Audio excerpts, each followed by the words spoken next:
Sex, संभोग, काम वासना, ये शब्द मेरे मन में उस वक्त तैर रहे थे जब मैं पहली बार अपनी ससुराल की देहरी लांघी थी। नई नवेली दुल्हन के रूप में मेरे मन में एक अजीब सी उत्तेजना थी। शादी की रस्में, रंग बिरंगे लहंगे और वो रातें जो सपनों में देखी थीं, सब कुछ वैसा ही था जैसा मैंने सोचा था। मेरे पति विशाल, बेहद प्यार करने वाले और समझदार थे।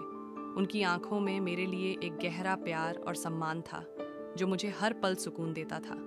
लेकिन ये कहानी केवल उन रातों की नहीं है जो हमने साथ बिताई। ये कहानी मेरे मन की उलझनों की है, मेरे मायके की वो हस्तक्षेप जो मेरे ससुराल में दूरियां लाए, और मेरे उस एहसास की जिसने मुझे बदला।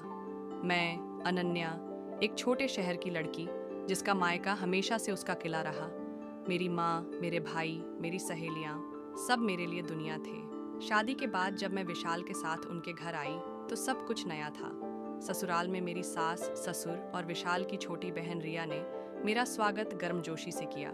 लेकिन मेरे मन में एक अजीब सी बेचैनी थी।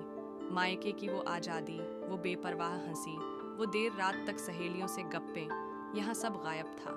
मैं हर छोटी छोटी बात पर मायके से सलाह लेती। माँ को फ़ोन करके पूछती, माँ, सास ने ये कहा, क्या करूँ? या माँ, विशाल को ये पसंद नहीं, अब क्या?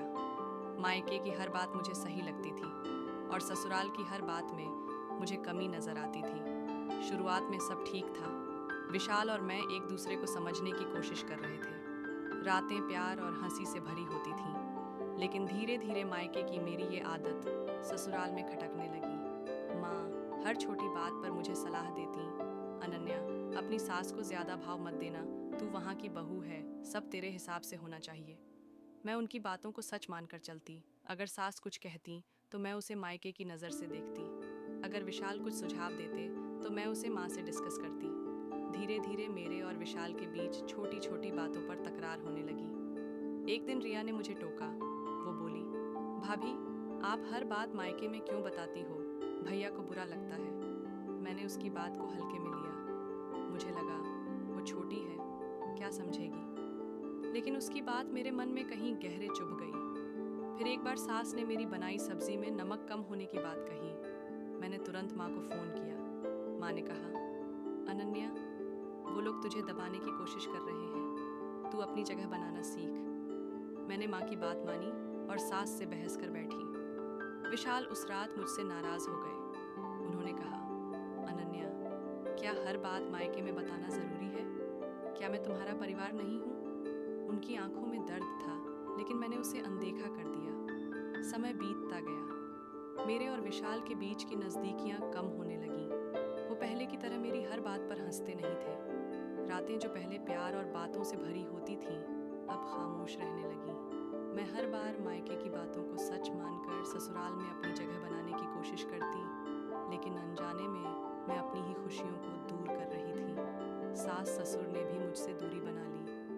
रिया, जो पहले मेरे साथ घंटों गप्पे मारती थी, अब बस औपचारिक बातें करती। मुझे लगने लगा कि ये ससुराल मेरा नहीं है। मैं मायके की उन गलियों में खोई रहती जहाँ सब कुछ मेरे मन का था। एक दिन माँ ने फ़ोन पर कहा, अनन्या, अगर तुझे वहाँ दिक्कत है तो वापस आ जा, तेरा मायका हमेशा तेरा है। उनकी बात सुनकर मुझे सुकून मिला, लेकिन साथ ही एक अजीब सी बेचैनी भी। क्या मैं सचमुच मायके वापस जा सकती हूँ?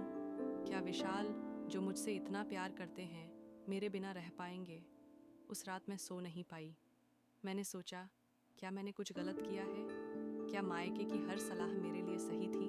अगले दिन मैंने माँ को फ़ोन नहीं किया। मैंने सास के साथ बैठकर उनकी बात सुनी। उन्होंने मुझे अपनी जवानी की कहानियाँ सुनाई और मैंने उनकी आंखों में मेरे लिए प्यार देखा। मैंने रिया के साथ फिर से गप्पे मारी और उसकी हंसी ने मेरा दिल जीत लिया। विशाल उस रात मेरे पास आए और बोले, अनन्या, मैं तुम्हें खोना नहीं चाहता, लेकिन मुझे तुम्हारा साथ चाहिए, न कि मायके की सलाह का। उनकी बात मेरे दिल को छू गई। उस दिन मुझे एहसास हुआ कि ज़िंदगी मायके में नहीं, ससुराल में बितानी है। मायका मेरा अतीत है, लेकिन ससुराल मेरा वर्तमान और भविष्य। मैंने जो दूरियां बनाई थीं, वो मेरी अपनी गलती थी। मायके की हस्तक्षेप ने मुझे सिखाया कि प्यार और विश्वास से ज़्यादा ज़रूरी कुछ नहीं। मैंने माँ से बात की और उन्हें प्यार से समझाया कि अब मुझे अपनी ज़िंदगी आज मैं और विशाल पहले से ज्यादा करीब हैं। सास ससुर मेरे माता पिता जैसे हैं और रिया मेरी सबसे अच्छी दोस्त। मैंने सीखा कि ससुराल कोई बंधन नहीं बल्कि एक नया परिवार है जिसे प्यार और समझ से सजाया जा सकता है। मेरी गलती मुझे मेरे सबक तक ले गई और आज मैं अपनी इस नई शुरुआत को जी रही हूँ।